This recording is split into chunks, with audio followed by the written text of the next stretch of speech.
There is not an unbroken sequence from the days of the Old Testament to now where the Hebrew Bible never changed.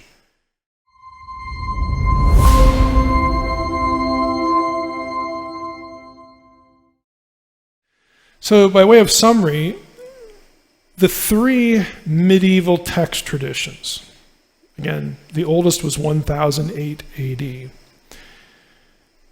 The three text traditions that were known for manuscript data that dated into, back to the Middle Ages. The Masoretic text, Septuagint, Samaritan, Pentateuch, are all very ancient, and they're all as old as 300 to 200 BC. Well, why do we say that? Because they were all found, they're all represented in the Dead Sea Scroll material, and that's about as far back as you can date the Dead Sea Scroll material. So all three text traditions, are in the intertestamental period, 300, 200 BC, as far as the existing manuscript data we have for the Hebrew Bible. There were also, if you go back to the slide here, there were also non-aligned texts, biblical texts. So biblical texts that didn't appear to agree with any of the other three. So there could have been more editions of the Hebrew Bible. Now recent scholarship, and again, this is really getting into the weeds, so I'm not going to bother, but recent scholarship in the last year or two, an important article came out disputing the unaffiliated category and arguing for a way to align those texts with one of the other traditions, typically the Masoretic. But be that as it may, there's at least three, maybe more, versions of the Hebrew Bible back into, the intertestamental, the Second Temple period. The Qumrán scribes preserved all of them. Now that's important, because what it tells us is they didn't look at the different editions or versions of the Hebrew Bible and say, oh, there's only one that comes from God. There's only one that bears the mark of inspiration. No, they didn't do that. And neither would you. If you walked into a Christian bookstore and there's 50 translations of the Bible there, if you were in charge of the world, would you really go in there and say, well, I'm burning everything but the NIV? That's the only true translation. No, come on. And neither did the people at Qumrán.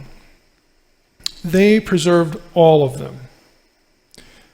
Therefore, we can't say one tradition was considered more sacred than any other tradition. Now that's an important thought, because when we get to Deuteronomy 32 in a moment, the Dead Sea Scroll reading of Deuteronomy 32:8 is not what the Masoretic text has. And you already know this if you read my article for this week that I published in BibSac, which is Dallas Theological Seminary's journal back in 2001.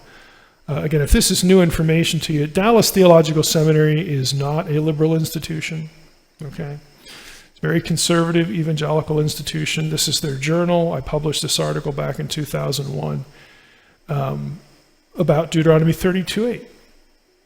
And in the article, again, I make the comment and make the case, and again, I'm far from being alone here, so it's not a hard case to make, that we should not view the Masoretic text as sacrosanct, as blessed by God more than the other ones.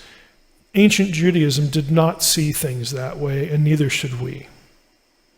Now, what we know is the Masoretic text today, and what gets ultimately produced in that Leningradensis one in 1000 AD, even that doesn't always agree with Masoretic texts from the Dead Sea Scrolls and Masoretic texts from elsewhere in the Middle Ages. There is no such thing as a single Masoretic text. Okay, there just isn't. It is a myth.